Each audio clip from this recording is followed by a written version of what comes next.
Hello and welcome to another episode of the Farr Show, where I am Damien Farr, and tonight we're talking about, well, chaos walking. And I know what you're thinking right away. Damien, you're wearing the same hoodie. That's because I really like this hoodie. I like red, I like Under Armour, and I do like Wisconsin, but, you know, and it's warm, comfortable. It's really windy here, so if you hear any weird wind noises, that's the wind. It is really windy, and, well, just ignore the wind. There you go. So, let's start talking about chaos walking. Before we can really get into chaos walking, though, I feel the most important thing here to talk about is how this movie's been pushed a lot. I mean, just like No Time to Die, which obviously I'm hyped for, this movie's gotten pushed a lot. It was supposed to be originally released back in March 1st of 2019. And then it got pushed back due to reshoots and COVID-19. Finally released on March 5th of 2021. Do I think that was a good or a bad thing? Honestly, I like this movie. It's not a great movie. I have a bias. I really like Daisy Ridley and Tom Holland both together in a movie. But honestly, this movie probably should have just went to streaming or direct to video where you buy it. The CGI is good, the cast is good, everything's good, but just something feels a bit off, if you know what I mean. Like, I loved it, honestly. I'd give it a FAR. So, most movies get an FA or an FAR, honestly. But I think this is definitely a movie you should see if you get a chance to see it. Maybe wait till it comes to a streaming platform, though, and then see it. But once again, the cast is great. I mean, you got Tom Holland, who's normally Spider-Man, but in this movie, he is something different.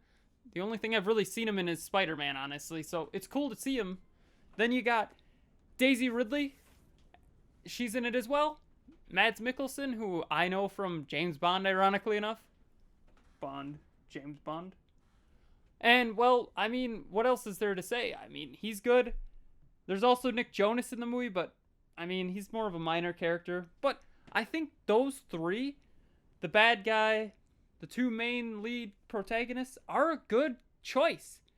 Mads Mikkelsen is a good bad guy, honestly.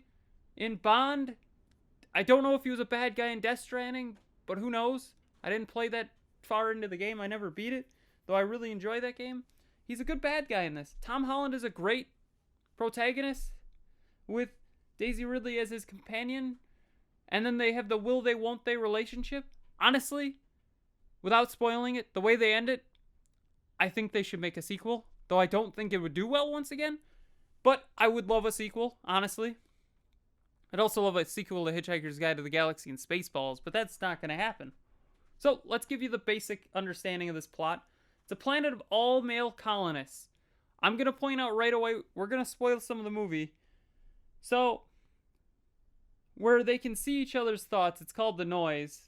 Viola, which is played by Daisy Ridley, crashes on this planet and figures out something's off. Something's really off. So, stop here if you want to watch the movie fresh. But I'm guessing you already know where this is going. The colony that they live in is all men, where they killed the women and just left it to be men because they couldn't see their noise, so the men became paranoid. Well, there is other colonies on this planet, and other colonies that work much better than this colony. They got used to the noise. The men learned to control it, I would say, a little better, which is cool. I like the idea of that. Tom Holland's character doesn't really ever learn to control it, but he's the last guy born in this colony before they kill all the women. So it's kind of cool. I like the fact that Tom Holland and Daisy Ridley in the movie are supposed to be the same age, which works. I mean, he's like my age, which is 25. I think he's 24, honestly. I think he's a year younger than me. I'm 25. And Daisy Ridley's like 27, 28.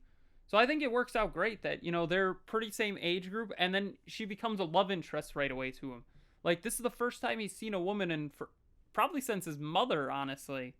Which is really weird when you think about it. But, I mean, I get it. If Daisy Ridley crash landed on my planet, we all live on the same planet. If Daisy Ridley crashed in my backyard, I would want to date her too.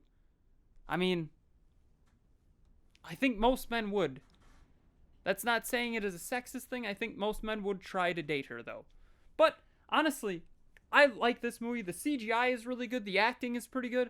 like I said, something just feels a bit off. The first part of the movie, honestly, I was like, this is okay. And then there's a scene where Daisy Ridley gets on a bike, and I'm like, all right, now it's picking up because it becomes an actual action adventure movie.